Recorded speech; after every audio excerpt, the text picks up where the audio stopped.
کبھی ایسا ہوا ہے کہ کسی مہندی کے ڈیزائن کو دیکھا ہو اور سوچا ہو کہ آخر اس میں ایسی کیا خاص بات ہے جو نظر ہٹتی ہی نہیں؟ آج ہم اسی خوبصورتی کے پیچھے چھپے فنی رازوں سے پردہ اٹھائیں گے۔ پہلی نظر میں یہ ایک بہت ہی خوبصورت ڈیزائن لگتا ہے، ٹھیک ہے، لیکن اس میں صرف لکیروں اور پھولوں سے کہیں زیادہ گہرائی ہے۔ وہ کون سے پوشیدہ عناصر ہیں جو اسے ایک عام ڈیزائن سے ایک شاہکار بنا دیتے ہیں؟ آئیے مل کر اس کی تہہ تک پہنچتے ہیں۔ اچھا، اس کے تجزیے میں جانے سے پہلے ایک لمحے کے لیے اس کی کینوس کے بارے میں سوچتے ہیں، یعنی انسانی جلد۔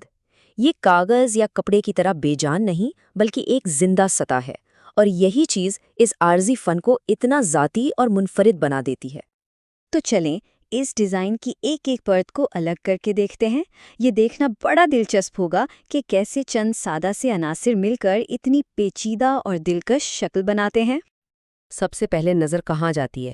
ظاہر ہے ان بڑے نمایاں پھولوں پر ہے نا۔ یہی وہ بنیاد ہیں، وہ مرکز ہیں جس پر پورا ڈیزائن کھڑا ہے۔ اب کہہ سکتے ہیں کہ یہ اس فن پارے کا دل ہے۔ یہاں دیکھیں ہاتھ کے پچھلے حصے پر یہ پھول کس طرح ڈیزائن کو ایک مضبوط مرکز دے رہے ہیں۔ یہی وہ اینکر پوائنٹس ہیں جن کے ارد گرد باقی سارا نقش و نگار بنا گیا ہے۔ پھولوں کے علاوہ ایک اور بہت ہی کلاسیکی شکل نظر آتی ہے، اسے پیسلی کہتے ہیں، اور ہمارے یہاں اسے انبیاء یا کیریاں بھی کہا جاتا ہے۔ یہ خمدار آنسو جیسی شکلیں ہوتی ہیں۔ ذرا کلائی کے آس پاس دیکھیے کیسے یہ خوبصورت انبیاں خالی جگہوں کو پُر کر رہی ہیں۔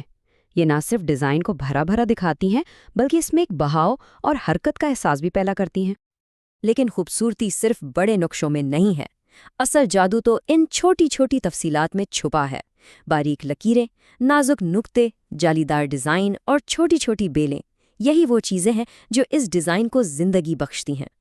تو ہم نے یہ تو دیکھ لیا کہ ڈیزائن میں کیا ہے، یعنی پھول ہیں، آمبیاں ہیں اور دوسری باریکیاں۔ اب سوال یہ ہے کہ اسے بنایا کیسے گیا ہے؟ آخر فنکار نے اس میں اتنی گہرائی اور بناوٹ پیدا کیسے کی؟ اس ڈیزائن میں دو بالکل مختلف تکنیکیں ایک ساتھ کام کر رہی ہیں۔ ایک طرف ہیں گہری واضح آؤٹ لائنز اور دوسری طرف ہے ہلکی نرم شیڈنگ جو ڈیزائن کو ایک 3D ایفیکٹ دیتی ہے۔ یہ گہری تیز لکیریں دیکھیں، یہ ڈیزائن کے ڈھانچے کی طرح ہیں۔ یہ فوراً نظر کو پکڑتی ہیں، شکلوں کو نمایاں کرتی ہیں اور ایک بہت ہی مضبوط ڈراماٹک تاثر پیدا کرتی ہیں۔ اور اب اس کا موازنہ اس نرم شیڈنگ سے کریں۔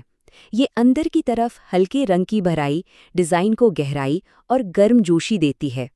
گہرے اور ہلکے رنگ کا یہی کھیل، یہی تضاد تو ہے جو اسے اتنا شاندار بناتا ہے۔ تو ہمارے پاس سارے پرزے جمع ہو گئے ہیں، پھول، انبیاں، گہری لکیریں، ہلکی شیڈنگ۔ اب دیکھتے ہیں کہ فنکار نے ان سب کو ملا کر ایک ہم آہنگ تصویر کیسے بنائی۔ اسی کو کمپوزیشن کہتے ہیں۔ فن کی دنیا کا ایک بہت دلچسپ اصول ہے، وہ یہ کہ جو حصہ آپ نہیں بناتے وہ بھی اتنا ہی اہم ہوتا ہے جتنا وہ حصہ جو آپ بناتے ہیں۔ اسے کہتے ہیں منفی جگہ۔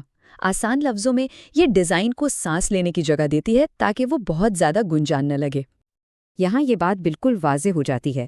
دیکھیں کیسے فنکار نے جان بوجھ کر جلد کو خالی چھوڑا ہے تاکہ گہرے رنگ کے پیٹرن اور بھی زیادہ نکھر کر سامنے آئیں اور دیکھنے والے کی نظر بازو پر اوپر کی طرف سفر کریں۔ اس پورے ڈیزائن میں ایک قدرتی بہاؤ ہے۔ یہ ہاتھوں پر گھنے کام سے شروع ہوتا ہے اور جیسے جیسے بازو کی طرف بڑھتا ہے زیادہ کھلا اور ہوادار ہوتا جاتا ہے۔ یہ ایک بہترین بصری توازن پیدا کرتا ہے۔ تو سوال یہ ہے کہ یہ سارے ٹکڑے، نمایاں پھول، بہتی ہوئی آمبیاں، گہری لکیریں اور سوچ سمجھ کر چھوڑی گئی خالی جگہ، یہ سب مل کر ایک مکمل ہم آہنگ شاہکار آخر کیسے بن جاتے ہیں؟ اب جب کہ ہم اس ڈیزائن کے سارے بنیادی عناصر کو سمجھ چکے ہیں، آئیے ایک قدم پیچھے ہٹتے ہیں اور پورے فن پارے کو اس نئی سمجھ اور گہرائی کے ساتھ دیکھتے ہیں۔ تو اگلی بار جب ایسا کوئی ڈیزائن نظر آئے گا تو یہ بات واضح ہو جائے گی کہ اس کی خوبصورتی کوئی اتفاق نہیں ہے، یہ نتیجہ ہے نمایاں پھولوں کا، پیچیدہ فلرز کا، رنگوں کے تضاد اور خالی جگہ کے ذہین استعمال کا۔ یہ سب مل کر ایک مکمل دھن ترتیب دیتے ہیں۔ اور آخر میں یہ ڈیزائن ہمیں یاد دلاتا ہے کہ کچھ چیزوں کی خوبصورتی ان کے ہمیشہ رہنے میں نہیں ہوتی، ان کی خوبصورتی اس لمحے کی مہارت، جذبے اور احساس میں ہوتی ہے جسے وہ کچھ وقت کے لیے قید کر لیتے ہیں۔